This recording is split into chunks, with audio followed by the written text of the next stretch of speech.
good right there? Or should it be in front more? You on this? Oh, yeah, in this corner. You don't think people gonna be walking past it or no? I'm on the stage.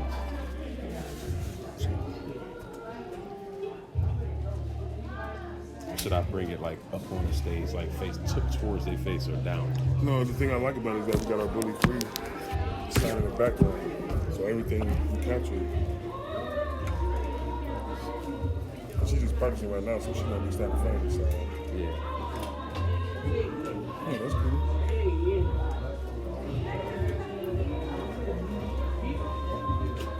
We should be getting sound. We ain't got to. You can patch in with a mic and just talk about something. We ain't got to, hold. Hey.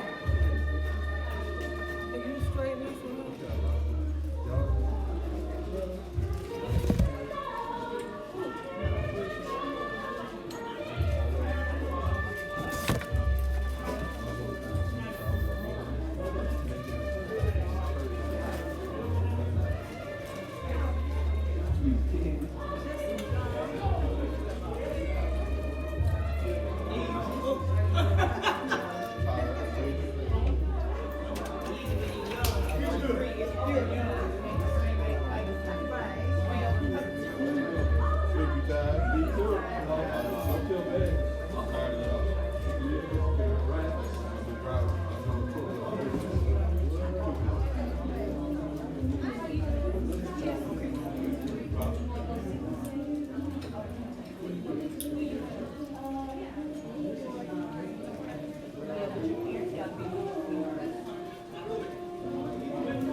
We got to get a live mic in there. Oh, you can hear anything? No, that's why if we had a wireless, that's what we got to get.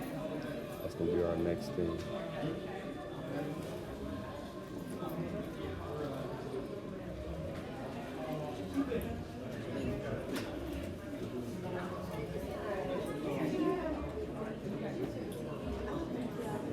So that's my next thing I got to get is a wireless mic.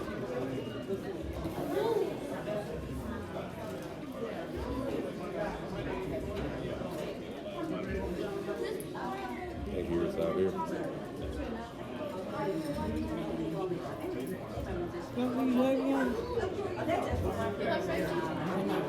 Yeah, that's it. How's that? Think we need to change that angle? You think that's good? That's good.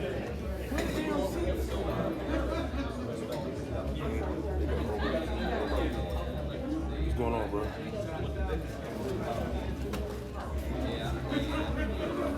Yeah.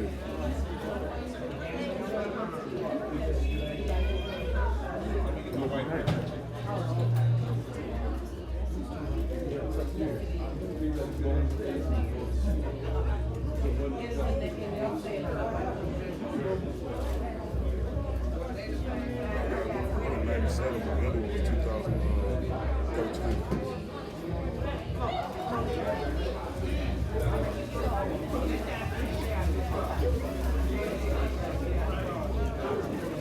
All right.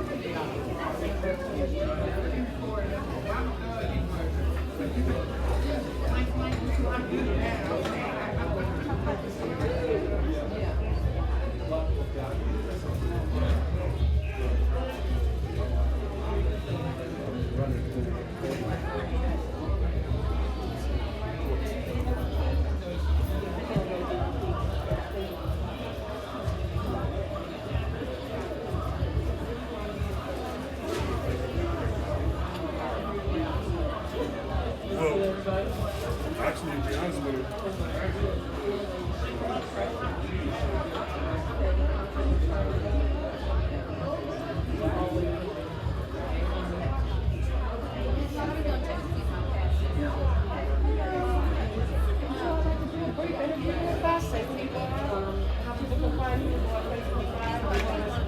getting footage for the promotional highlights for next year's event and a documentary. All right. Which one is he? So I know. Yeah, great shirt. Great shirt? Awesome. Thank y'all. He's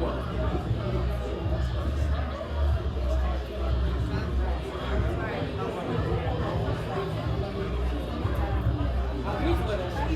Yeah, so thank you.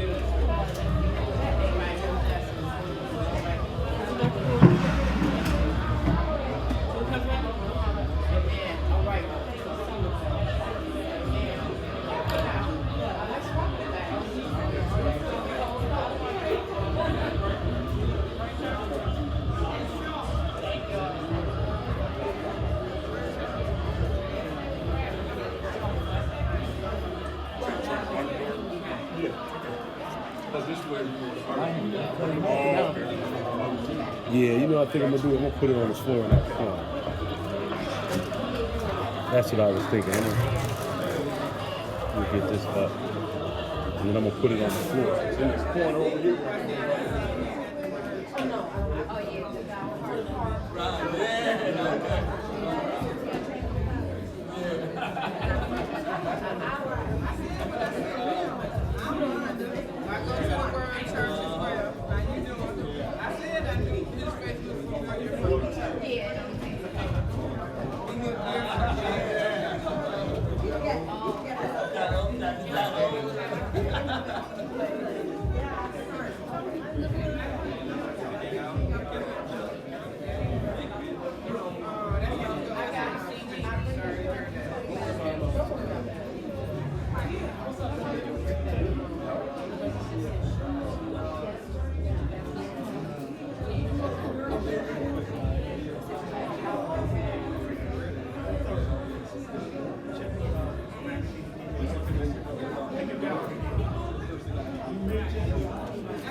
What'd you do with your Arby's scoop? I mean, you dropped it? I left it on that desk down there, and I went back down there and it slid off. It was on the ground. I'm like, mother. All right, y'all give me a picture. Where you going? Where'd she go? No, that was just too funny. What the heck? The stuff $1? $1.50. Really? All right, I made a change. That lady wanted to interview you. Okay. What you got?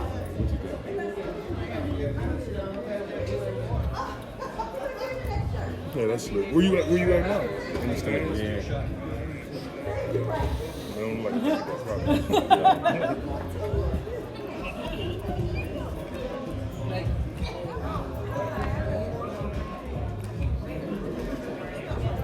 I don't hear y'all talking in the background. What? Who y'all talking in the background? The lady wants to interview you. Yeah, it's coming right here. You hear me? We got to get a mic in this. So I'm thinking I'd have to sit this on the stage. Or have it on a chair. Sit right there. This is the mic input. I get a wireless setup, then I can put it in there. That tells us a lot now. That's the DJ got a wireless setup. Yes, please. Thank you.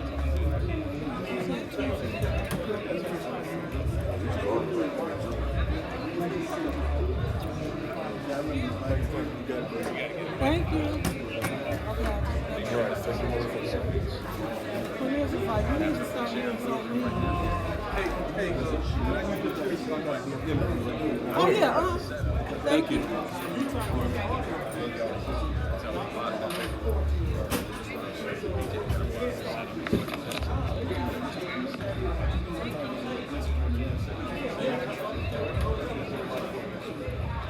He wants to set it up. He wants to set it up on stage.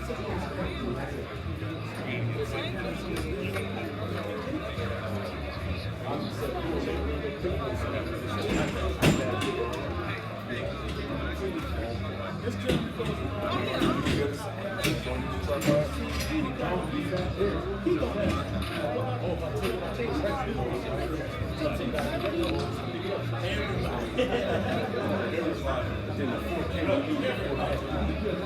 yeah, because of the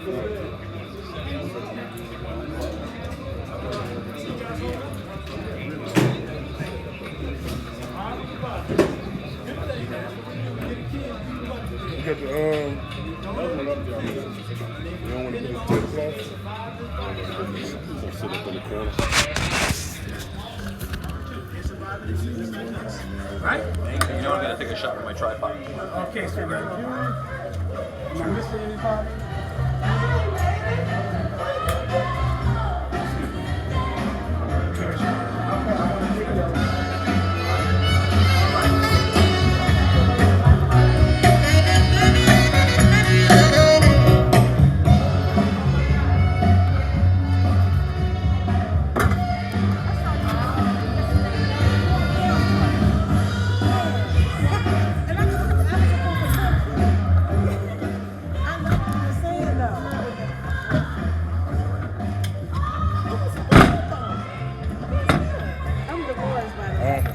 You want to take a patch from his mixer into the system, or you want to just leave it like it is? We can put it over there and go right into his mixer. It was good. Oh, come on. Straight audio. That probably would be better because I think they're gonna have artists or something coming through here.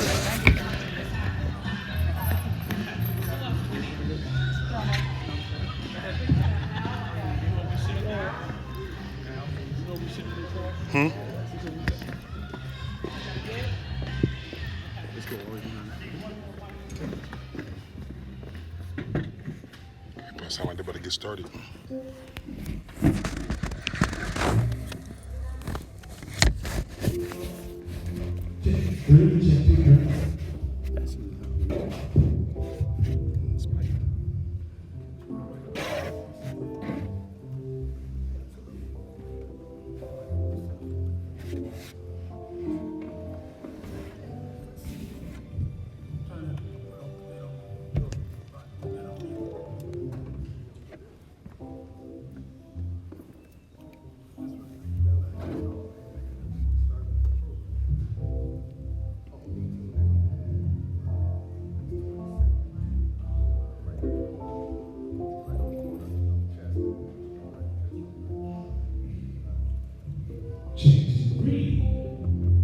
All right.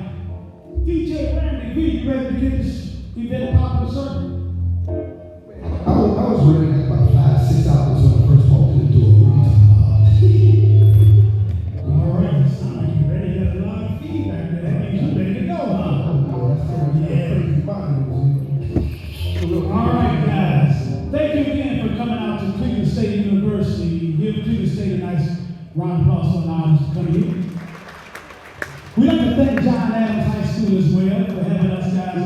They gave us a chance to do our team summit, which we did yesterday. We had a very good conversation with the students at that school.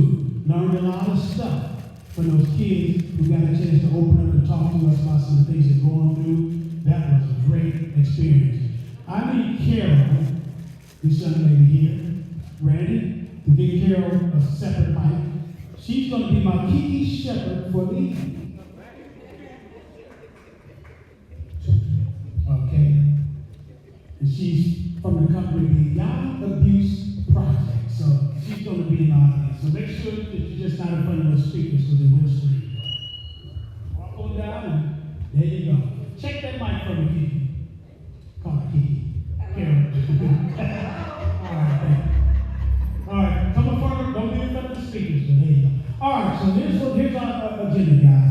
We thank you guys for coming out, and this portion of our event is dialogue between my guests I'm going to bring up, and most important is dialogue with you. I've talked to a lot of people personally. I've met with some families personally, and believe me, the conversation we have is real. It's coming from real people.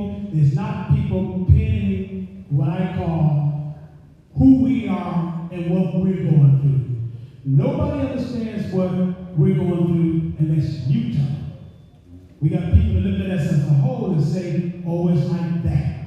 Or people are like that. And it's furthest from the truth. You got to hear from youth, grandmas, brothers, sisters, and uncles, and they will tell you what it's like to live in violence and lose someone, especially that's close to you. Speaking for myself, my first bit of trauma hit me 2006. It was from my nephew. Grew up with them, they got in entertainment, all for watching me, his brothers in the audience. Took them around the country, they went to colleges with me. Very respectful kids. The first person I ever lost, it wasn't my mother, it wasn't my father, and none of my brothers. I got 6 brothers and 1 sister. And all of us in our 50s and up. Closest person that I lost was my nephew. I had a big meeting with my nephew and his best friend, and his family is here, Mr. Fuqua, that year, about talking to them about life and how it changed from when we grew up as young men. I looked at them as even Sean as my nephew, and I was going to have a big meeting with them at my office. I got all their videotapes, they were entertainers, and my conversation was going to be with them about how dangerous the streets got. And it wasn't personal, it was the mentality of our kids growing up. And a lot of times you can be in a bad situation that can turn violent without even understanding it could be your closest friends that would do it. My nephew got killed from his girlfriend's brother on my birthday. So I'm laying in the bed, 6 o'clock, with Marquise, who's here now. He's probably about 4 at the time, 3 or 4. And my mother would wake me up. And I knew something had to be wrong. And they said, Pudgy had just got shot and was killed. It was almost like me to cry now. Because, as I say, nobody understands what that feels like until it's you. When my nephew was buried, I didn't understand the trauma he had on his dad. His dad told me some stuff, which was my older brother, that shook me up about he was willing to give up and go back to jail, and I didn't understand what he was talking about. I talked that over with my mom, and my dad, who was coming from church, and said, something wrong with Stafford. I said, y'all need to talk to him, because my brother was reaching out. He didn't know where to go. He wound up committing a crime the day my dad died.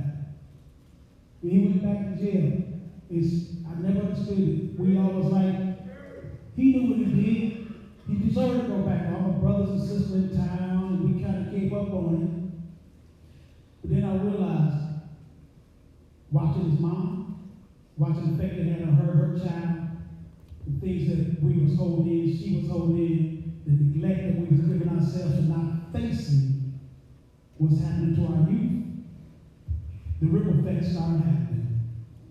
It took me about 5 years before I realized why my brother gave up. That's all he had, was Pudgy. He had did 20 years before he met his son. Now imagine that. You finally got out of jail, and you were your son, and you're going to do the right thing, I'm going to pray up, and then he's gone. How do you handle that? So, that was my first taste of it.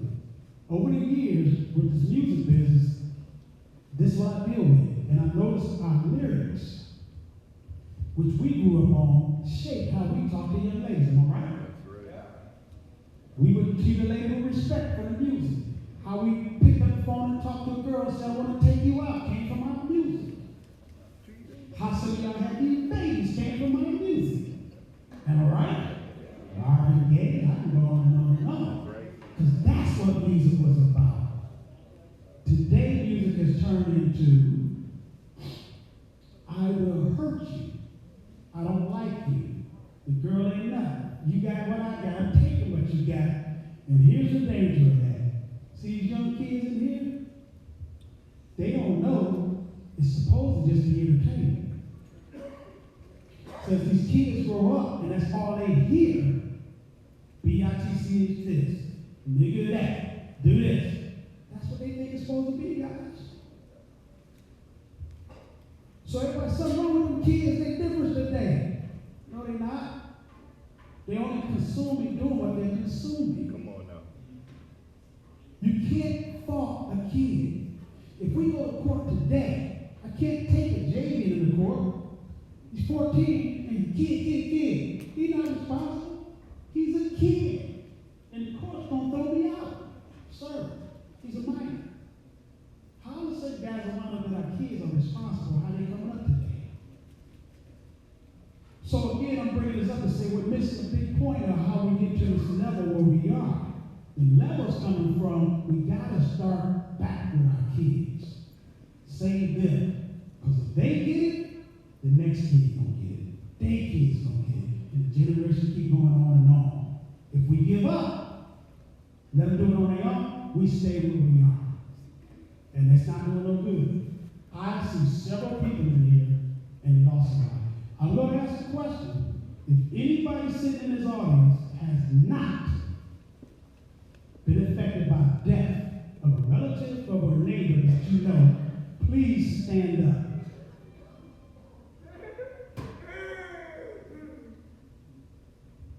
If anybody has not been affected by death, whether it's a family member or a neighbor, please stand up. So if we total this up, nobody's standing up, and we go all over the city, it's the same thing. So what do, people? We just sit like this stuff ain't happening? Come on now. Or we realize, wait a minute, we attacking ourselves. We're killing ourselves. We're killing our own families. Somebody kill your brother, they killing his family. Somebody kill your mother, it's killing the family. We gotta pay attention to this. So my conference is based on, we have people that can talk about it, they have programs for it, but most of all, they want to hear from you guys what's really happening in our community and how you feel. Does that make sense? Because we can't fix it if we don't deal with it. So I'm gonna bring up my guests. Again, for those who don't know, I'm Dennis Cash, producer of this event with Star Makers. I hope my little brother Jeff shows up. One of my cousins, the artist, is calling and telling me his butt in. You don't know, I might need his hand. He's serving. That's not serving. But I'm going to bring out my guests first of all. Let me bring out one of my speakers. I want to introduce to you guys a gentleman that's been supporting me since I started. Been at every one of my programs. You may see him on the news. Every kid that's murdered in East Cleveland and even around Cleveland, they go out and support their families. Rain, sleet, or snow, they put programs together. They do vigils for them. They're very concerned citizens, and they are great activists. I want you guys to put your hand together for Mr. Al Porter Jr. of Black on Black Crime.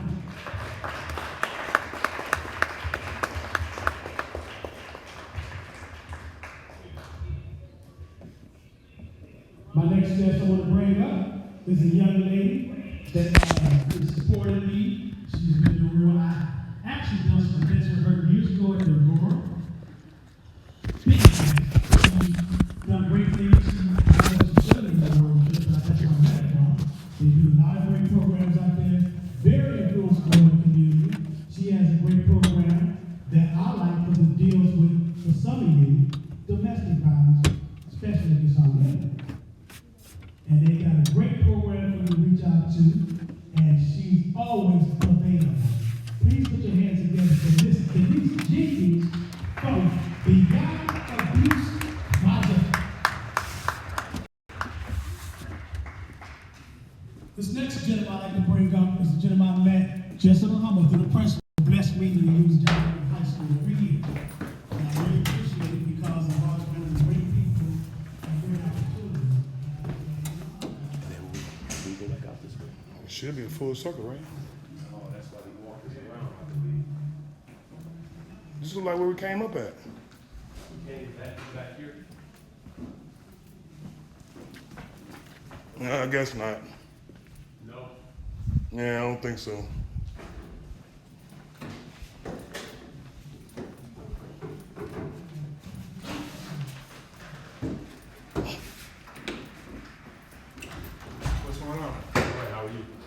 No, seriously, what's going on? It's called Survivors of Violence. Oh, we can go. Event. You I'm go. gonna walk through. I got the tape. So Where, I'm gonna where, walk where you around. want to do? I thought we was taking it up. I don't think we need to take the table. I'm just gonna okay. sit in the stands. Unless you want to. No, I don't want to walk through everything. Oh, they probably hearing this. Huh? I said they probably hearing that.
Al Porter Jr.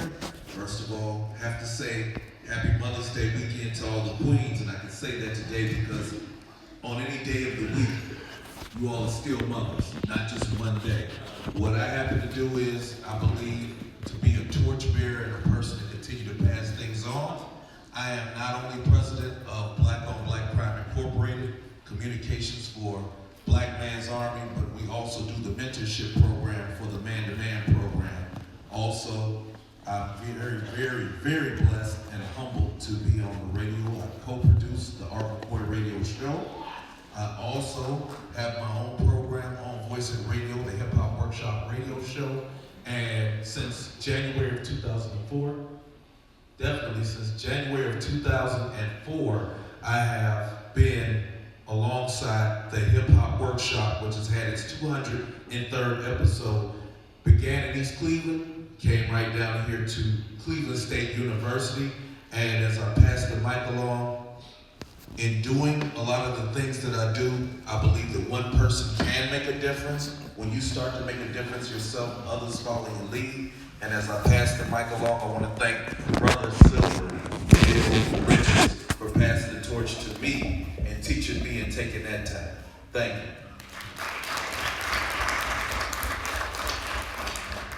Happy Mother's Day to all of my sisters. We have been through a lot. Childbearing is no easy thing. Raising children is no easy thing. And to all the fathers that have taken the place of the mothers, I salute you too. Because rearing children takes a lot. And guess what? You can't do it by yourself. So look around the room, connect with somebody. I'm with the Beyond Abuse Project. We do domestic violence advocacy, education, and support. We're a faith-based community initiative under the Sanctuary CDC Incorporated. What that means is that we holistically take the approach of helping people become from victims to victors. We don't believe that there is no victim. There is no victims. Because once you make it through, you're victorious. And if you have not made it through, if you got an issue, you look like me. If there's something on your heart that you haven't handled yet, you need to come see us. And we do this absolutely free. I'm based at South Point Hospital. We're there on Tuesdays, ladies, at 6:30. All you gotta do is come to Building B and ask security where we are, and they will escort you to me. And two are my friends like Carol, who's a certified support group facilitator. It's a whole team of us. We all got issues, but we need to hold each other's hands to get through it. We can't do it alone. Our question is, are you safe? Well, are you? Are your children? If you don't know how, and if you feel that you're alone, then stop by and talk to us. We have a support group, again, on Tuesday evenings at 6:30 at South Point Hospital, and we just don't do domestic violence. We do women's issues. We got a lot of issues, ladies.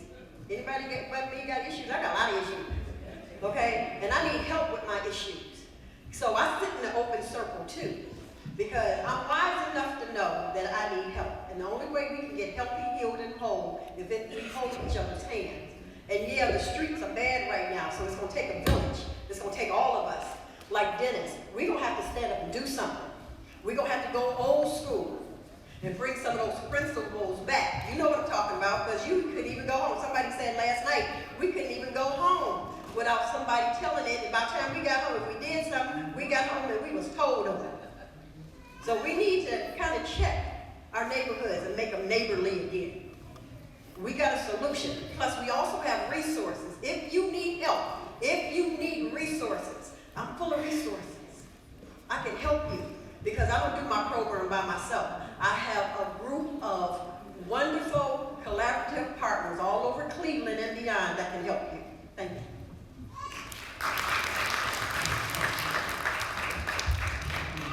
All right. Hello, everyone. My name is Demetrius Stiles.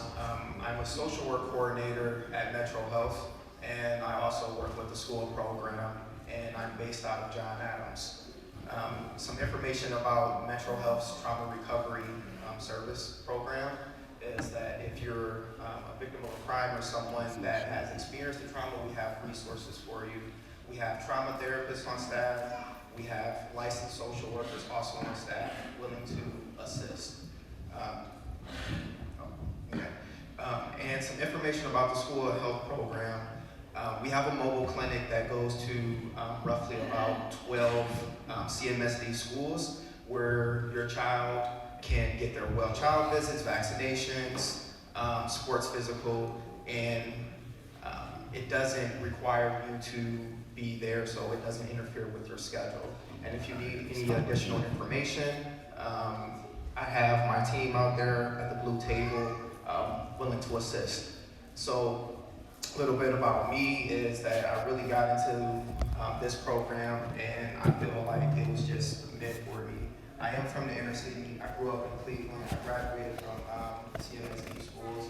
So when I had an opportunity to go back and speak to a lot of our young people about trauma and about victimization, I feel like I was just chosen the right place, right time. Our youth are experiencing a lot day by day, and it's not easy for them.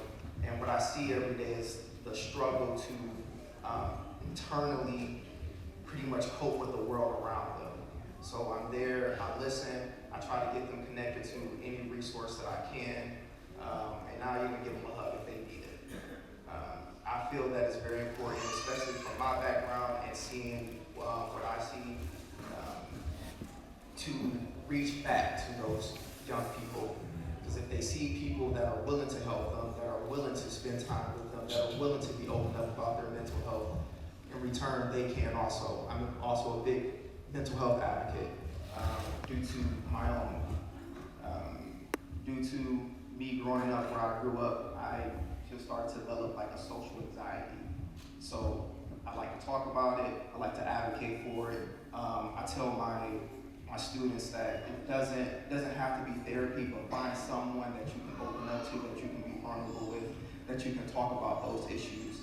Because 9 times out of 10, someone else is going through it also, and they can help you. They can reach back to you and connect. So I will say to all of you, please reach back to your youth. It doesn't have to be in a big community setting. It can be as simple as, how are you, how was your day, and how can I help you? Thank you.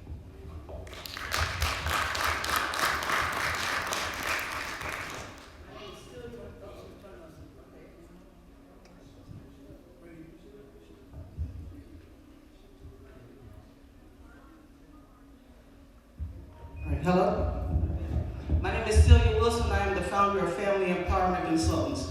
It is a behavioral health curriculum design company.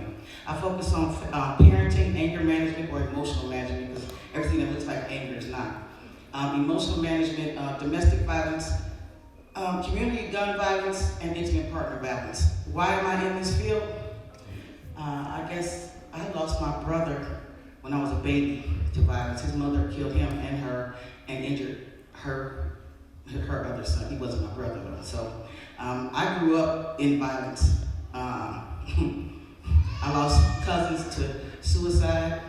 In the field I work in, I work with kids. So a lot of the kids that I work with come from the Department of Youth Services. A lot of them have committed crimes. A lot of them have died. I've shed a lot of tears. My ministry or my business is a marketplace ministry. That means I believe God called me to do this. I believe I have favor with kids. My parenting program is not to tell parents what they need to do wrong, what you've done wrong, or what you need to do right. It's to help you become the best parent you want to be. It's to help you meet your goals. It's to help you understand your kids.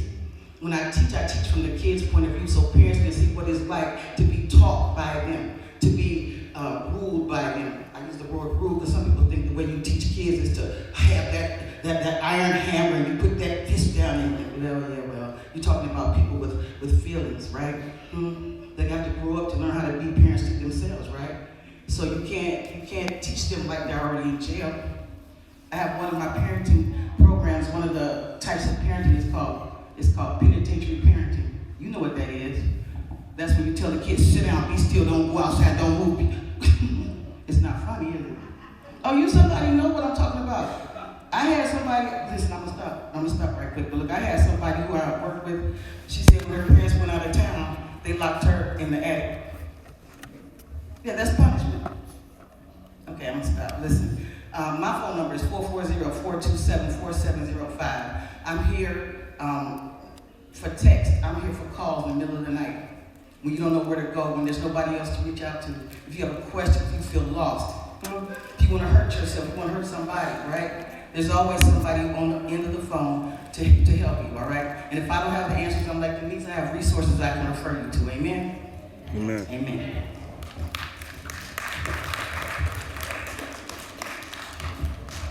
Hello everyone, my name again is Dolores Gray, and Dennis introduced me in, doing the Zumba and the fitness instructor. I actually have an organization called Brick House Wellness. And what Brick House Wellness, what we do is that we help to empower women who have been through all types of abuse. I also once worked with the Rape Crisis Center, so I was a face-to-face advocate for them. So basically, what I do is I teach women, young girls, as well as, from the age of 5 all the way to 99, about self-esteem and empowerment. I'm also a certified chef where I teach healthy cooking classes at FDR School. And if anyone wants to, reach me, they can. I'll give my information at the end. But with that said, one of my things, the reason why I started my Brick House Wellness is because there's so much so many things going on with our young women, and it goes into elderly and senior citizens' ages as well. There's a lot of sexual abuse that has happened, violence as well. So basically what I do is I reach out to women and I have my class, we talk to each other, we do different things to help build them up and help build their self-esteem. I wear many hats, but that's my passion, is to work with the community and to help women to build up their self-esteem and empower them to do more about their health and fitness, eating better, and to get out of bad relationships, as well as in violence that's going on in their world. And with that said, I can be reached at brickhousewellness1@gmail, or you can even call me at 216-773-3451. I started Zumba as a fitness program, which is dance, to actually lose weight, which I did. I lost like 130 pounds doing it. So at that point, I decided to go ahead and further that to, bring that back into our communities, because we don't have a lot of programs to help you love your body. And Zumba is one of those programs that if you can dance, it helps you love your body, to enjoy yourself, as well as to lose weight and to build self-esteem. So with that said, I just want to let everyone know that we have to love one another and care about ourselves, care about what's going on inside and out. And my mission for Brick House Wellness is to build your foundation, which is your body, build your foundation to be solid inside and out, just like a brick house. Thank you.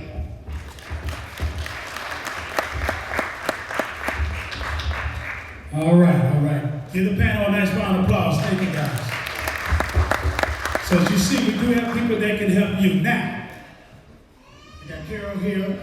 Who wants to start off our panel? Does anybody have anything they want to talk about, a question they want to ask, or just an experience they're going through?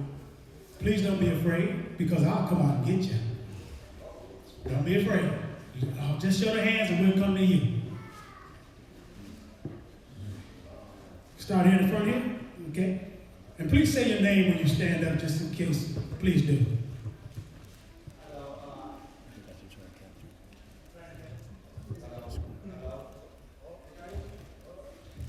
Yeah, my question is, my name is Arnold Sherman. My question is, coming from the youth perspective, how do we bridge that gap where the youth can feel free to come out and express what they're feeling and be approachable to address their concerns? How can we reach out? How do you guys present that to youth who may not know how to reach out to address how they feel? Can I answer your question with a question? Yes. All right. So when you see a young person, right? When you see them, what's your initial response? What do you automatically think about them when you see them? You see a guy walking down the street, he might be sagging. He might see. That's not the way to reach out. See what I'm saying? I'm saying you have to, as adults, we have to reflect on what is our initial thought about that young person. Because kids are sensitive. They're intuitive. They know when you accept them. They know when you like them. And they know when you don't. They can feel it. So what is as for adults, the question I would say is, what's your initial response when you come upon a young person, a teenager, an emerging adult? What do you first think? They can feel you just like you can feel them. Well, I would say just be genuine. Amen. And that's the answer. Be genuine with them. That's how you reach them. That's a good one. Now, what I want to also add is for the kids in the audience, no question or no conversation is wrong or bad. So if you get the mic, nothing you say is going to be bad. Speak what you feel. Speak what's bothering you. I want one of the kids who lost their dad to get the microphone and tell us what they feel. Who's sitting in my audience and they lost their dad? Which one of you kids lost your dad or your uncle? That's okay. Raise your hand, baby. It's all right. Raise your hand. Raise your hand. That's my cousin there. Taking the microphone. I just want to know, what do you feel like with not understanding what happened to your dad? See, this is what we want to break our kids and our people out of, guys. Being afraid to talk. This is what we want to do.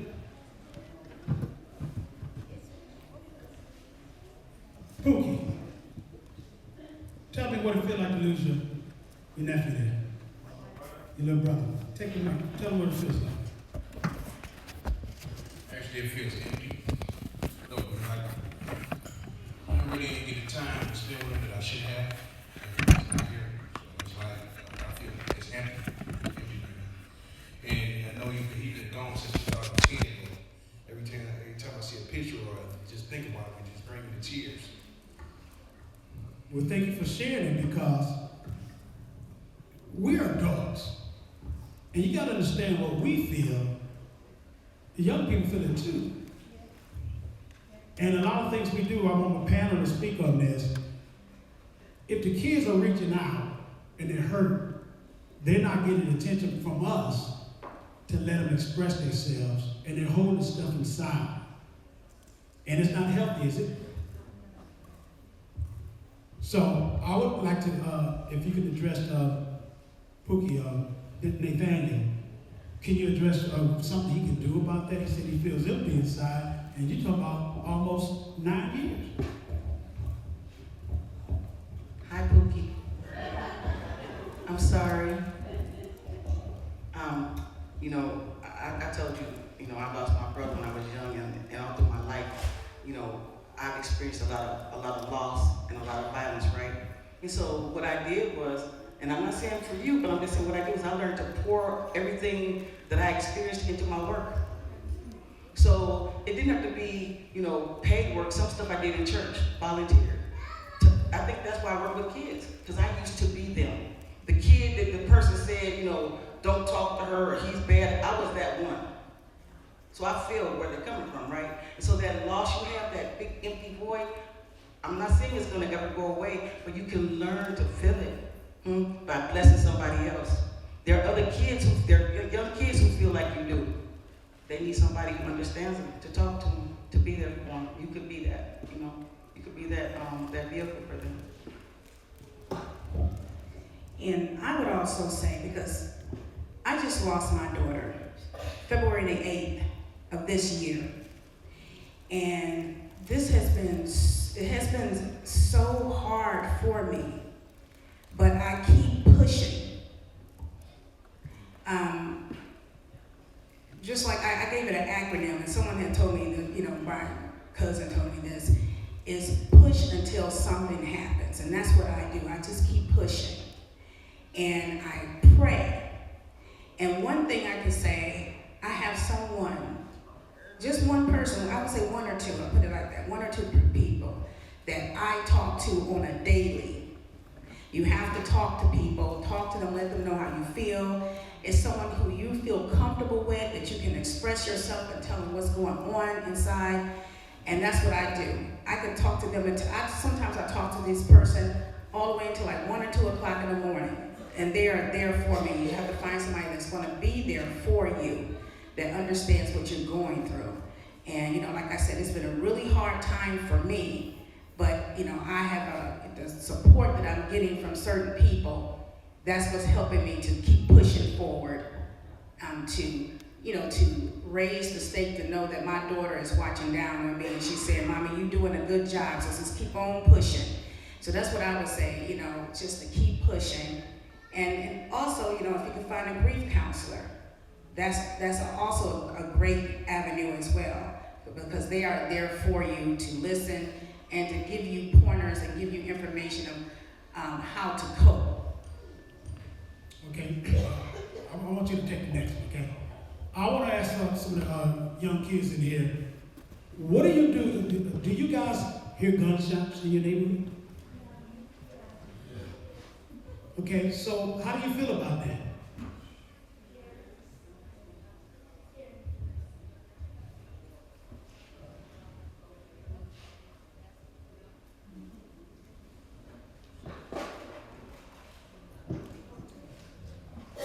See, I'm gonna have to come to the microphone in the audience. That's what I'm gonna say. So I asked the question, do you hear gunshots in your neighborhood? How do you feel about that as a kid? How do I feel about a kid is I feel scary because I was thinking that me and my family were getting shot. Wow. Do y'all understand this from a young person's mouth?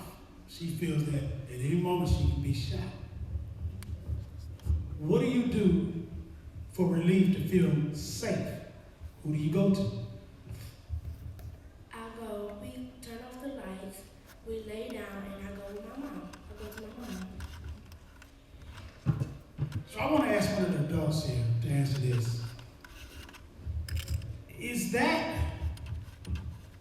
the way you grew up, and does it feel right for a kid to have to turn off the lights and basically hide for cover? We got a person up here, I'll take it up here.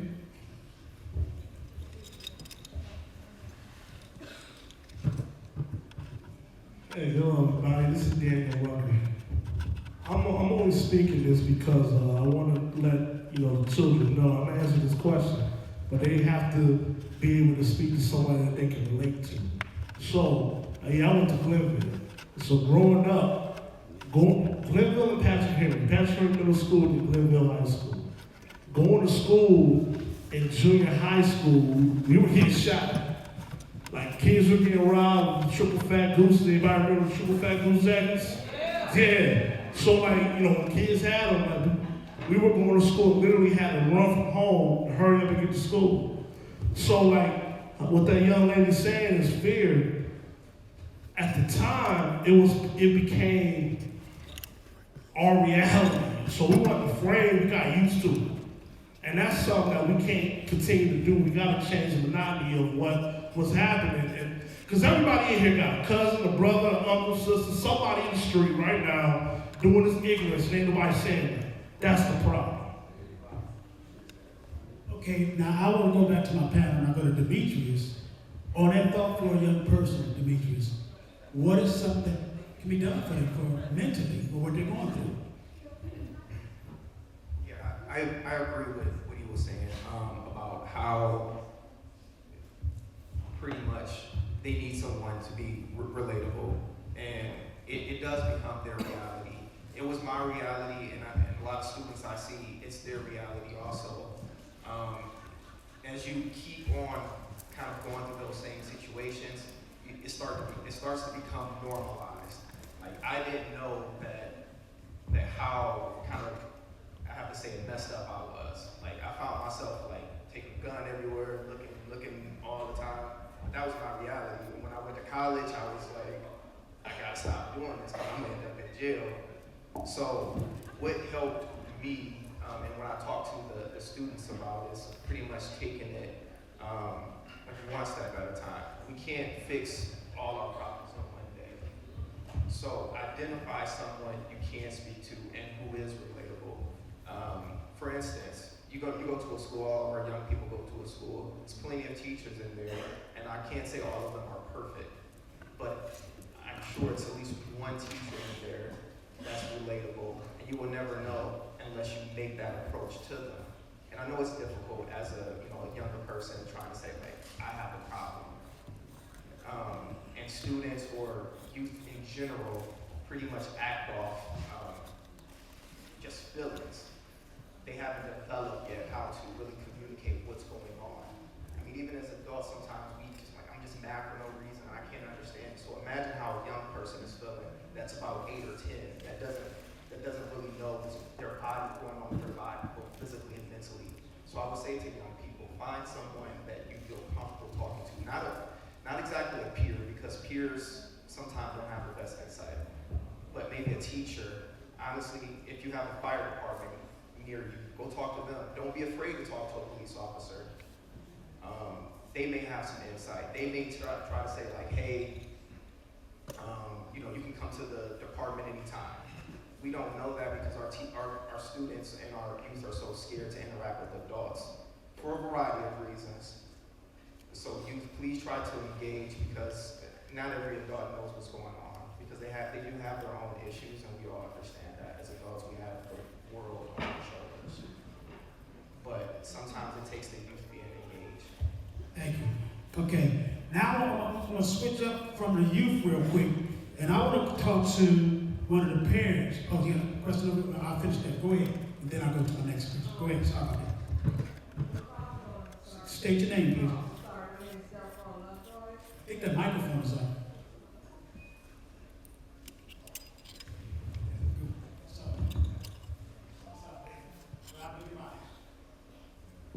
There it is. Okay, hello everyone. My name is Deborah Lovejoy, and I think Dennis was going to touch on the adults, what do we feel about what's going on in our neighborhood today. Well, I grew up, that was not my norm. My norm was not hearing gunshots or anything of that nature. Just like when maybe my kids started getting a certain age, it started becoming their norm, but later on in their age, like around 15 or 16. And that's when the violence really started getting bad in my neighborhood. It's like yearly, it's getting bad, worse and worse. So with that being said, I have grandchildren now, and we have an empty nest, me and my husband. But my grandchildren are always over our home, spending the night, wanting to ride their bikes, because this is home to them. This is our home away from home. So for me, they say, Grandma, and I have mostly boy grandsons. We want to go outside and ride our bikes. We want to go outside and play. They have to be restricted to our backyard. And I don't think that's fair, because how can you ride a bike in the backyard? And secondly, we got these politicians, our councilmen. We got all these churches in our neighborhood And, nothing is getting done, nothing is changed. Only thing that's changing is the crime is getting worse and worse and worse, on a daily. And, the police presence to me is just like, we're afraid of them because we don't know when to trust them or not to trust them, but we're quick to call them when there's gunshots and when someone's getting killed or someone died by violence. But we're afraid of them when they're, patrolling the neighborhood, but we don't know which cop is good and which cop isn't. So the dilemma is we're in a mess right now. And for our children to get out and have a type of a lifestyle in the summertime to experience some fresh air and experience their neighborhood, to be able to walk around freely without, so much, I think you got pit bulls roaming around the neighborhood unattended. So, a couple of summers ago, I had to run, most of the other kids on my front porch, there's this dog running loose, it's a pit bull. Luckily, I got one of the kids, a strange kid that didn't want to come in my house because his mama told him, don't trust strangers. But he looked at the situation, he chose my house, versus the pit bull. And I was feeling a young brother, but it's a sad situation we're in. So I would invoke, we need to get out, go to these neighborhood meetings, these churches have all the time, these neighborhood meetings the councilmen have all the time, and these little, for lack of better words, these police, whatever, initiatives they want to bring into our neighborhood to trust them, to get out and put them to put their money where their mouth is, and start engaging our politicians, our clergymen, because our kids should not have to be restricted just to the front porch and the backyard. That is no quality of life at all. And thank you on that. That's a good point. Now I'm gonna bring that to you, Denise, to give maybe some kind of solution to that, or what we can look forward to try to do something about that. Okay. As a mother of 5, I have 5 sons, so I got generations. When I was growing up, we got a chance to play outside. When my children started growing up, we just didn't hear guns, we heard helicopters too. And my fear was that my kids would be outside and I wouldn't see them again, or they would be hanging on the corner with their friends, going to the corner store. Back then in our neighborhood, we had a corner store on 116th and Dove, and it's still there. What happened is that instead of me watching TV, I put down The Young and the Restless. I'm sorry, I put it down. In the summertime, I got engaged with my children, parents. I started talking to my neighbors who had children. We did block parties. Our elderly, we went with them. We moved from Dove and went on Harvard, and Harvard was worse. We decided to take the block back. We started sitting on the corners because the dope boys was there. We ran the dope boys away. But we got engaged, and we allowed our children to know that we love them enough to get engaged, to get involved. And every scenario, you got a neighbor, whether it's next door to you that you've known for a while or whether you don't. Knock on the door, parents. Start to know who you're living next to, who's across the street.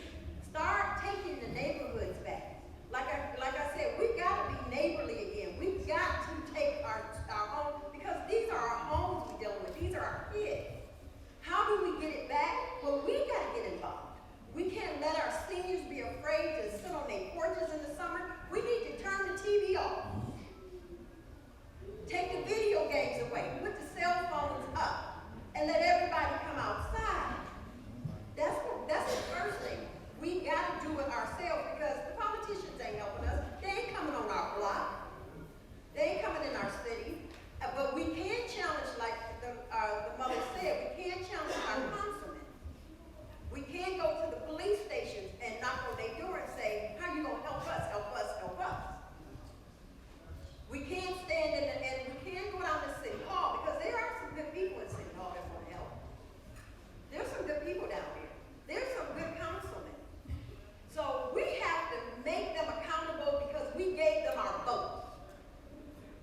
The people you voted for, put in office, they get the paycheck off of our dime, off of our tax money. Let's get up and challenge them to do something for real. I want to thank you for that, Denise.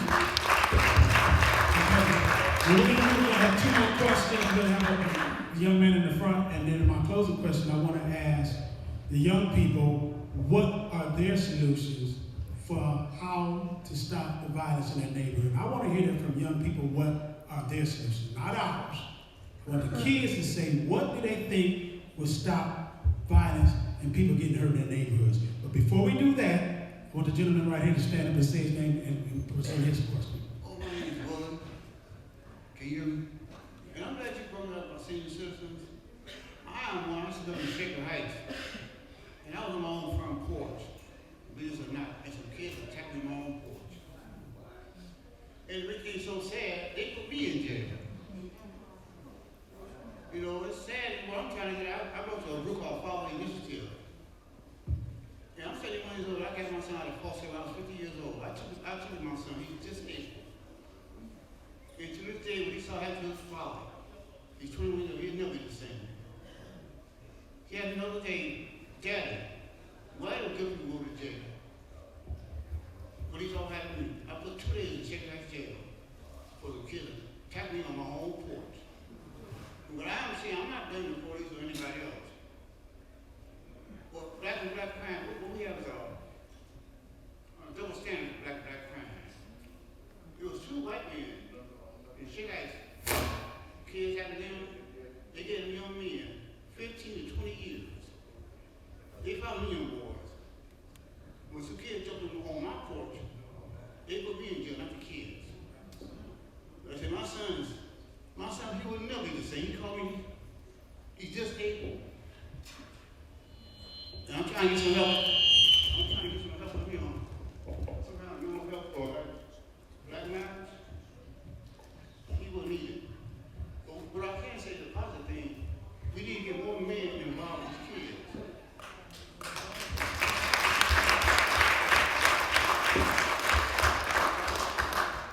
I'm a veteran, and when I started military, I was alcoholic. To save my son, I ain't had a drink in 20 years. So we cannot be have the kite, control your kids, you have to be sober. So that's better. I just hope the best our neighborhood with everybody. Because I'm saying right now, it's not a war zone, it's Vietnam war. When we had no bathtub, it's sad. And God bless everybody.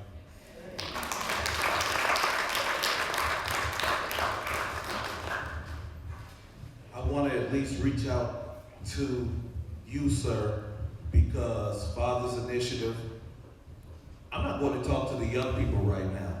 I'm going to talk to some of the elders, adults out there, and I want to say that Dennis Cash set an example early on. Here's a man who has a lot of knowledge, a lot of wisdom. He wanted a young person to speak. That young person didn't want to speak at all. Instead of him ramrodding or hitting them with knowledge over the head over and over and over and over again, he went to another one. And the thing a lot of us don't do enough of is we don't listen as adults.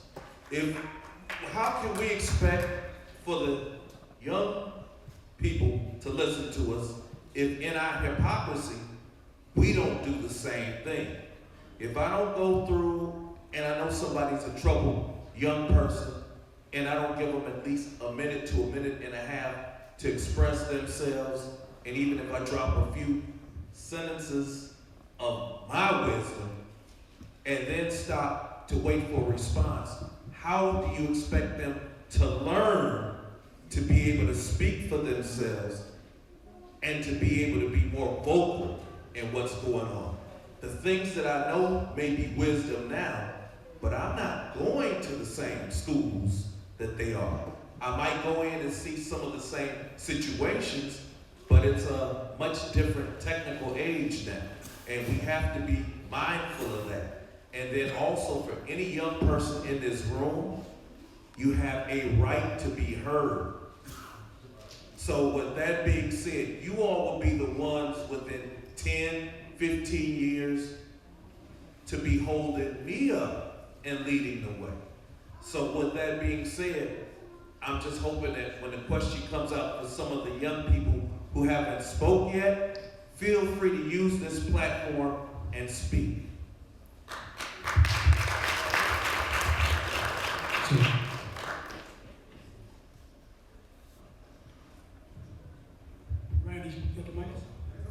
Hello? Okay. How everybody doing, first of all? Okay, I hope that means good too. But okay, violence is an ongoing, my name Mike Shell Mallory too, by the way. And violence is an ongoing battle. So we battle, like, say we close one portal of the violence, but then the society or the government, whoever, they open another portal by letting teachers now carry the guns to the schools. And like, it's just like, it's like this is gonna be a battle. Like it's like, yeah, ain't none of them councilmen or none of them in here that I know of. Like, so that's what we need here. Like, our voice is just like a mustard seed, able to walk on water. You know what I'm saying? But our voice is a mustard seed. We need more powerful voices. You know what I'm saying? We can only do so much, and they keep opening other portals. You know what I'm saying? But yeah, I just wanted to. Now, what we want to say, I'm going to give you a chance, and this is what I want to involve. We got to hear from you guys. But I'm going to answer something that he just said. There's no councilman in here. Did y'all hear that? Yes. How many councilmen have we approached about this? I done been to the offices. I done sat up with them. I know them. I went to school with them. And I'm here to tell y'all, I don't want to throw a councilman under the bus, but they don't care. You know, I'm one of the most easiest guys to get along with in the community. Am I right? That's right. Well, I will say this. I've been to councilmen. Well, listen to me. I've been to councilmen when Zach Reed was in office. I've been to Councilman Conway. I've been to Councilman Bishop. What's the new guy's name? Kevin Bishop. I've been to Representative John Barnes. And I sat down with the young lady in Overnice Tech, Phyllis. And every last one of them smiled and said, yeah, that's a great idea. Yeah, we like what you're talking about. And as soon as me and Randy V said, now this program we're putting on that you're sitting here costs me over $5,000 every year. Now, I don't have a bank. I just got what to do. And somehow it works itself out. Minimum $5,000 every year. And when we start what we start with, Randy, a hope and a prayer. We don't look back for one reason. It's about y'all. It ain't about the councilman. It ain't about them. It's about y'all. It's about these kids. And I'm telling you this. I got texts. I got emails of all the excuses. It ain't gonna work. Remember this one, Daniel? Why y'all gonna do that with music? Remember I had that conversation with you? That'll never work. How you gonna do something with music and people die? I said, how you gonna do something just standing in the street and you ain't doing nothing? My exact words to Mr. Zach Reed, who stole my event at John Adams last year. Another mayor from out Maple Heights stole my event after sitting up talking with me for days and hours and then looking at your paperwork and saying, oh, we can do that. But there's only one difference. What you always say, Randy?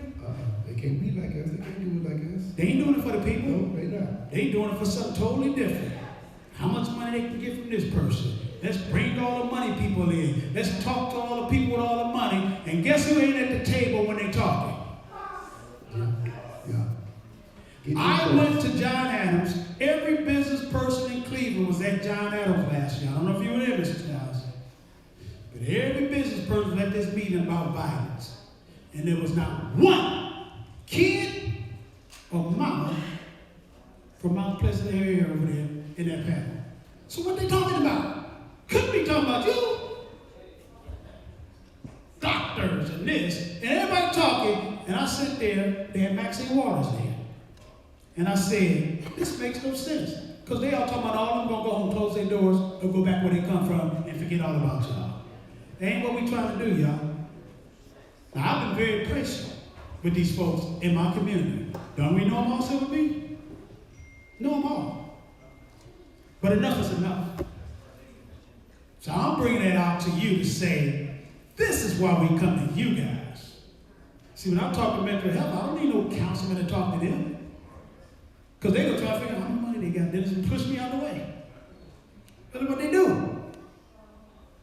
So I brought that up to you guys to say, you're right. You hit that right on the head, sir.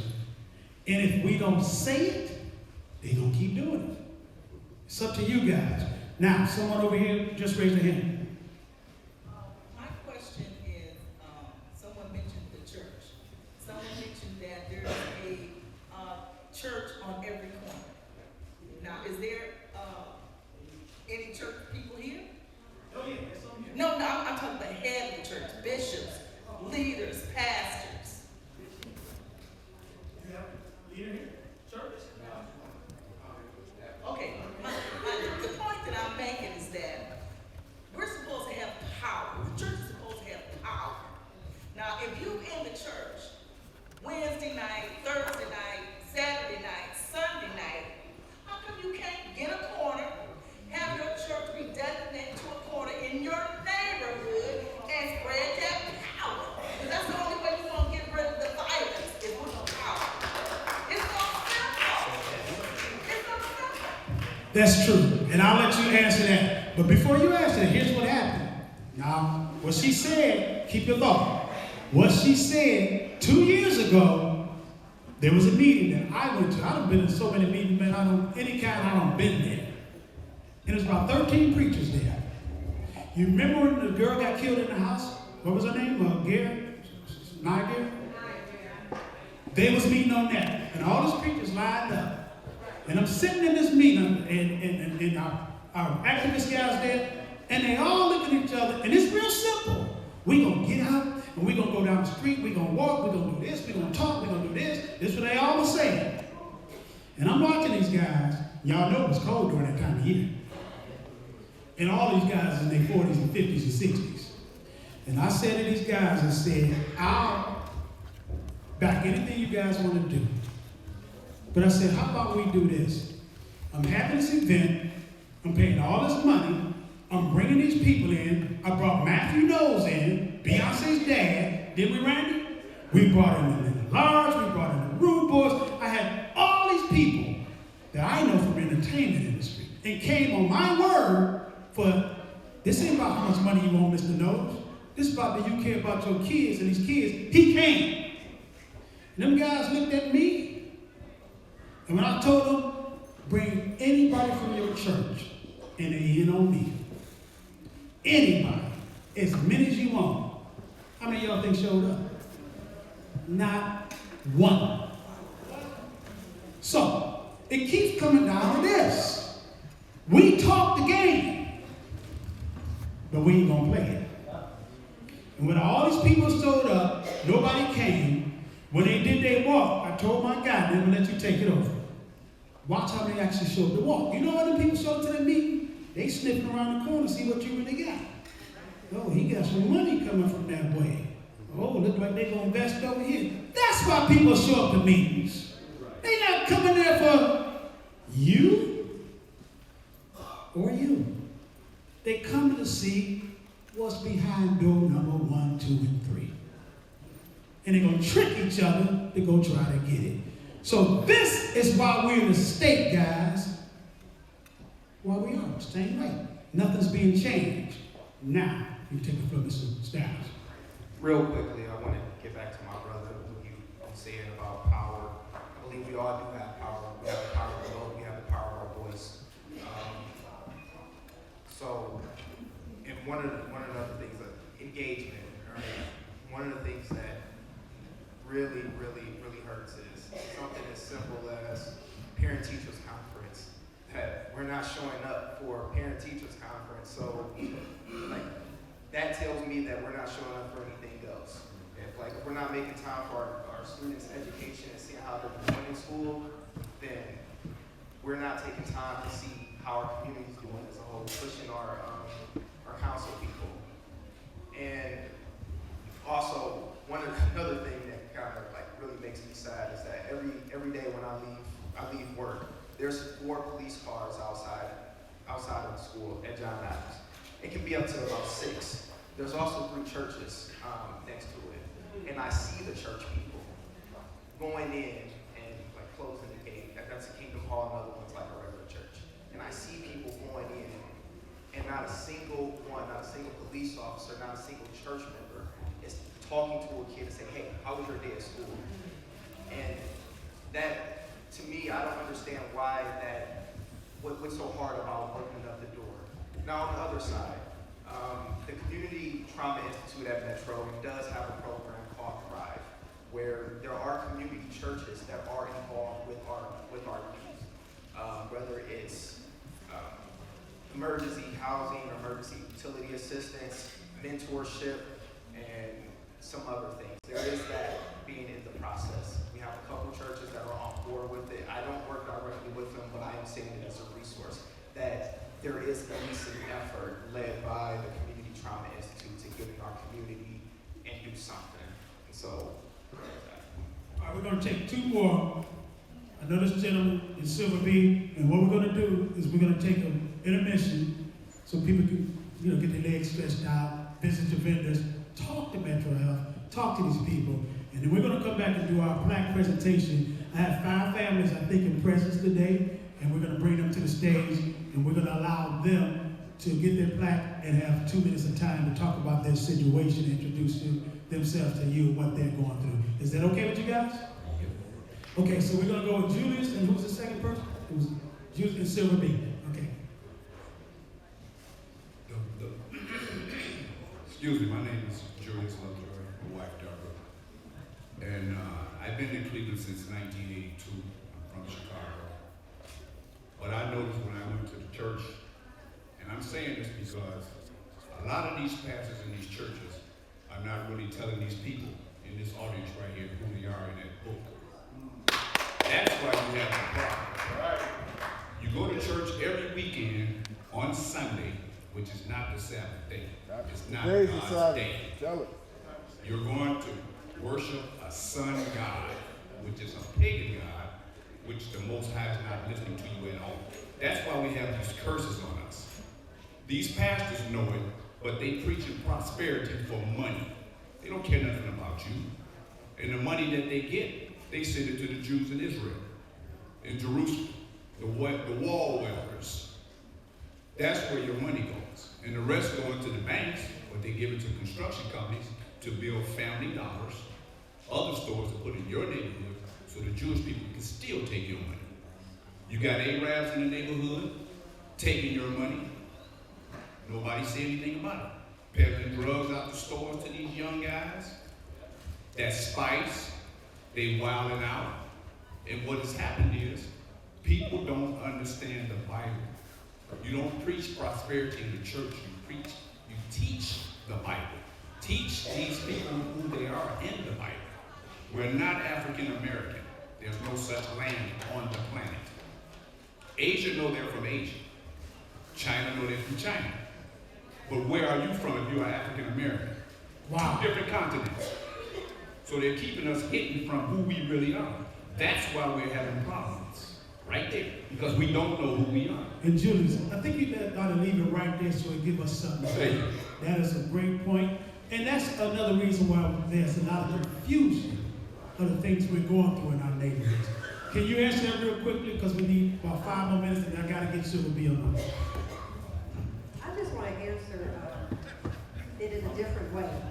Because I know we have our churches and we have our religions and we have our own different beliefs, but what I see in this room is power.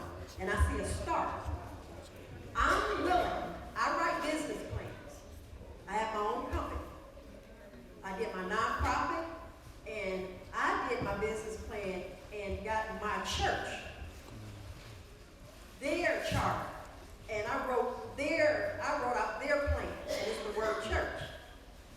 Now, if you need help, I keep telling you about resources. You talking about they got the money, then let's put our money together. If you got a plan, I'll sign a contract saying that I won't steal your plan.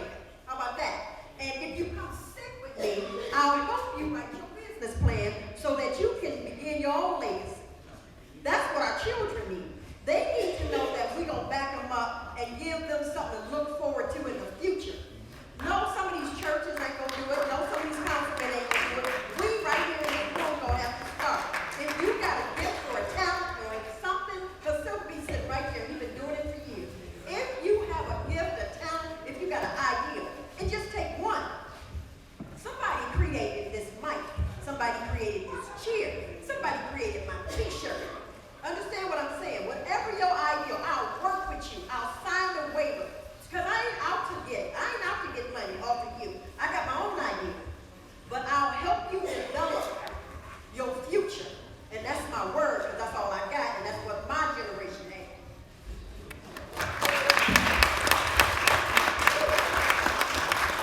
First of all, I want to start with the common sense that we're forgetting.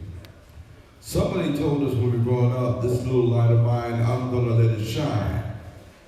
And a lot of people are not taking responsibility for showing your light. A lot of you have lost the light, where the light's at. Let's keep it real. Our children lost the light because you didn't give them the light that you found from your grandparents. So let's keep it real. If we all let our light shine, like the child that went to sleep or something, we just said that in the beginning. That is a reality of which you can get in contact with your higher power. That's the safe place. Why do you have children unless you can talk to them about God?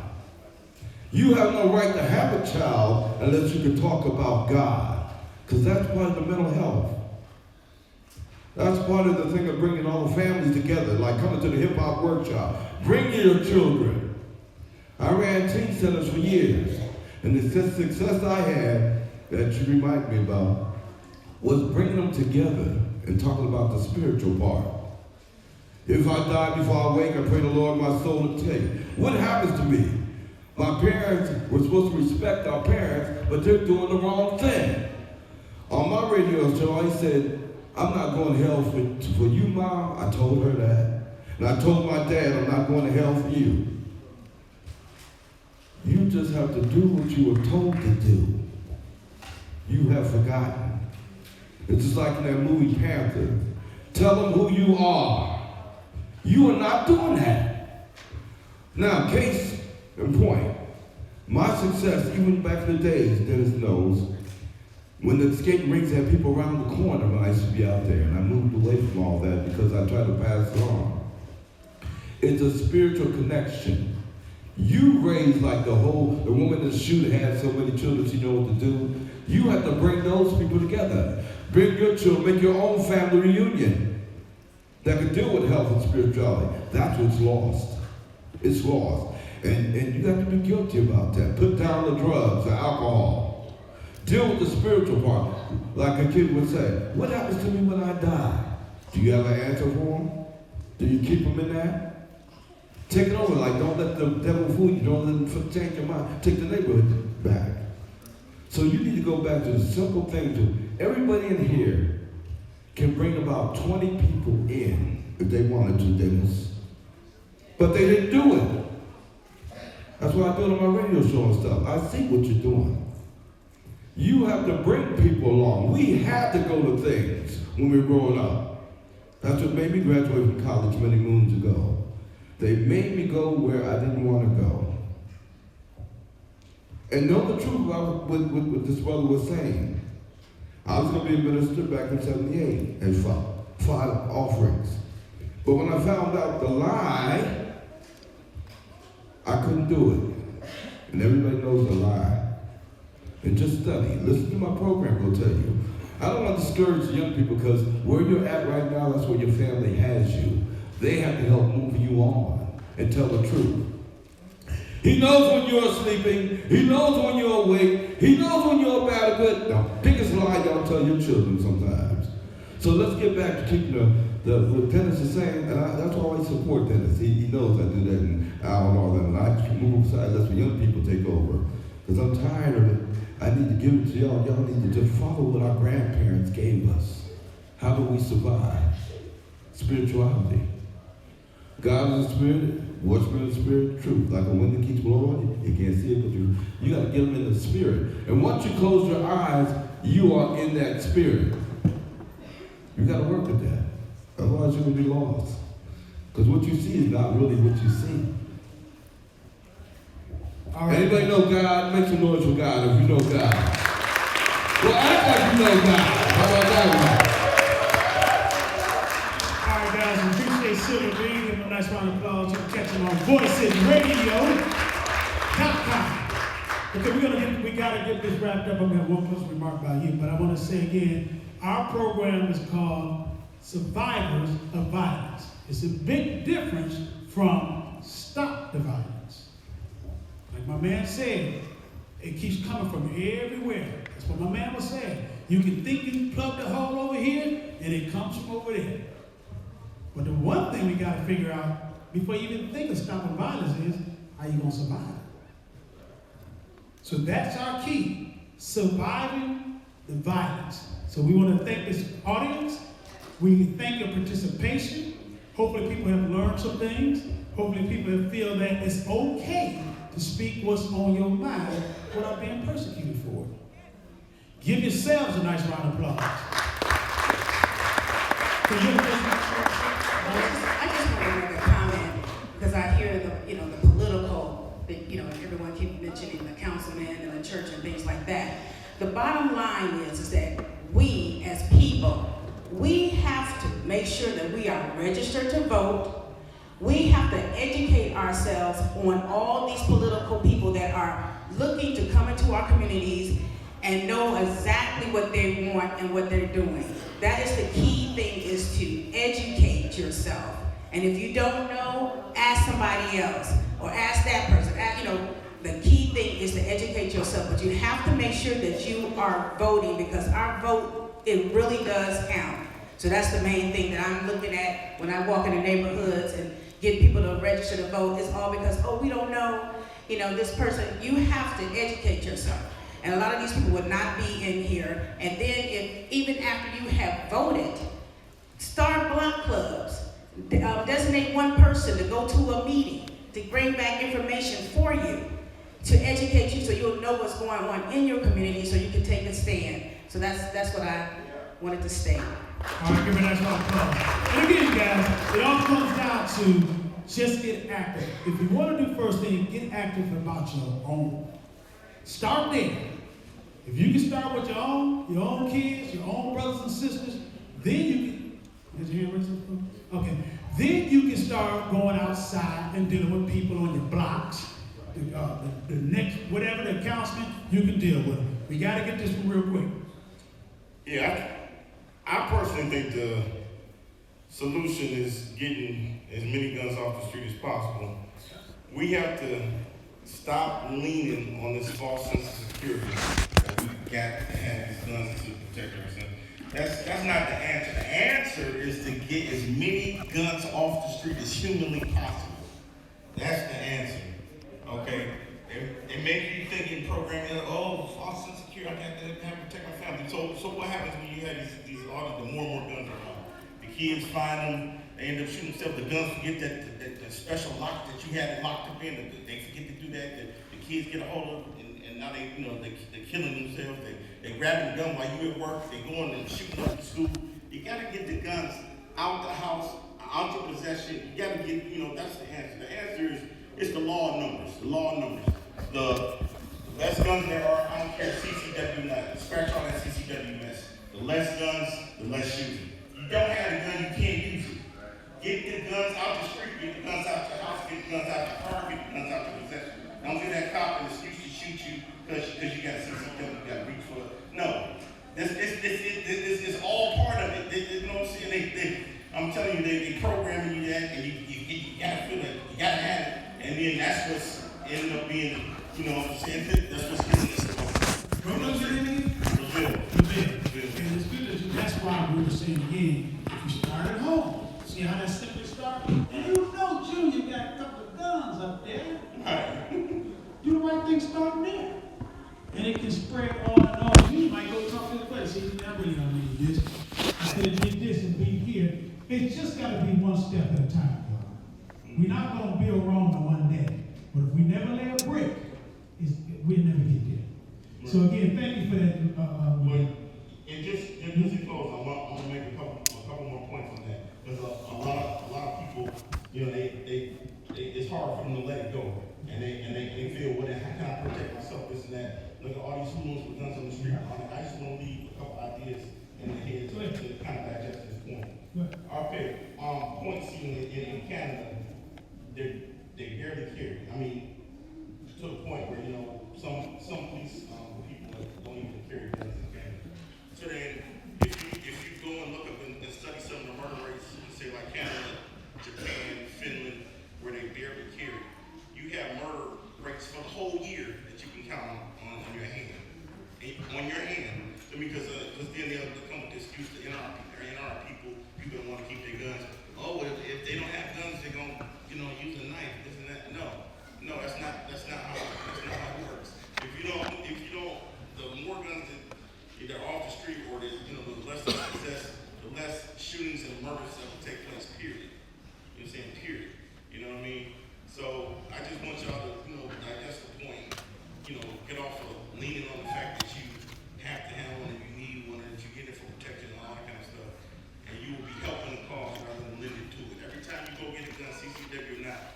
you're limited to the problem. You're not helping. And that's what you're addressing to the audience as a whole. Appreciate that. All right, guys, I want to thank you guys for coming out. Give them a nice round of applause, y'all. Great panel, great discussion. We're going to take a 5-minute break. Go ahead and Randy, give us some music, let people stretch their feet, maybe get something to drink. Don't forget our 50-50 raffle. We're trying to get it to where somebody walks out of here. The young ladies from Bully Free, get your tickets now, 50-50 raffle. So the winner takes home half the pot. And we're going to announce the winner today. Please sign your raffle ticket. And it also helps support our cause. Here you go. Yep. Raffle ticket, get your tickets. I want to thank again Beyond Abuse Project. Yes, thank you. Oh, that's great. Celia Wilson. Don't forget our books. We got campaign tonight. Bully Free. You get to sign it, I grab it. Mental Health Trauma Recovery Center. The Care Alliance Health Center. Wanda's Room. We're going to